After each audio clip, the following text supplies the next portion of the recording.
Hello, this is the second in a series of short videos spotlighting treasures from the rare books collection of the University of Mary Washington. Today we look at a first edition of James Joyce's Ulysses, a modernist masterwork first published in 1922.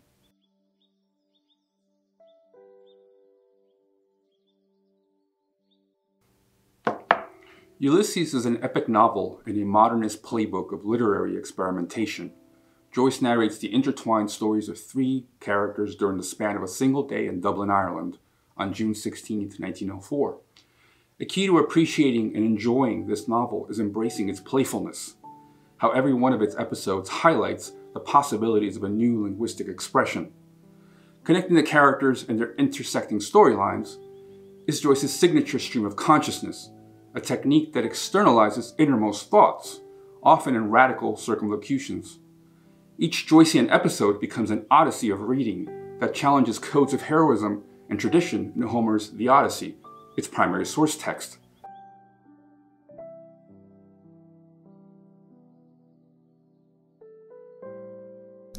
The first edition of a book marks the work's original appearance in history, the first time the volume makes an impact on the world.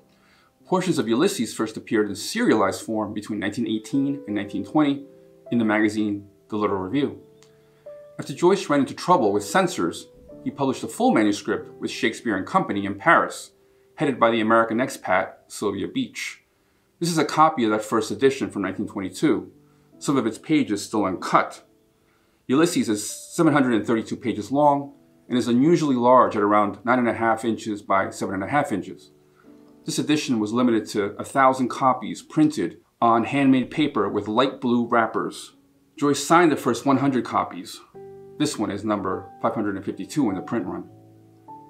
So what makes this first edition of Joyce's novel different from a current hard copy or a free-floating digital version? I would like to share two answers to this question today.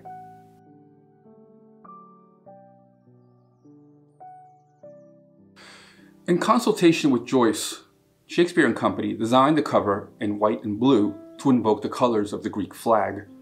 Unlike with a hardcover edition, this first edition cover is soft, like a flag, something that makes it subject to damage over time. All existing copies are survivors. The book's long, rectangular shape even gives it a flag-like appearance when turned sideways. As interesting as more contemporary editions of Ulysses are in their font and layout, none of them returns to the 1922 flag design.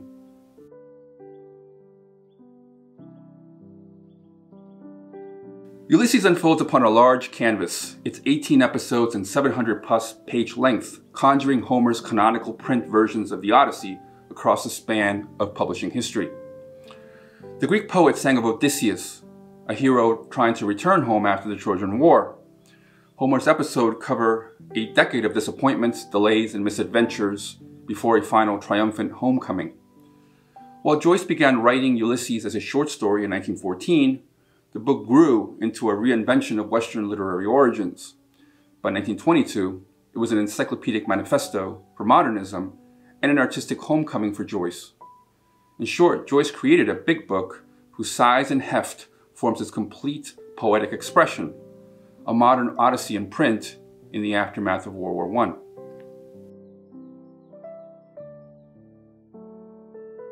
This and other treasures, including several other editions of Joyce's Ulysses, are available in the rare books holdings of the University of Mary Washington. If you are interested in visiting the collection as a class or for research, you may reach out to Special Collections at the contact information below. The collections are open to students and faculty via walk-in hours and by appointment. The mission of the Rare Books Division is to help the Mary Washington community find the right combination of materials to enhance the learning experience through classroom visits, instruction, and consultation. Thank you.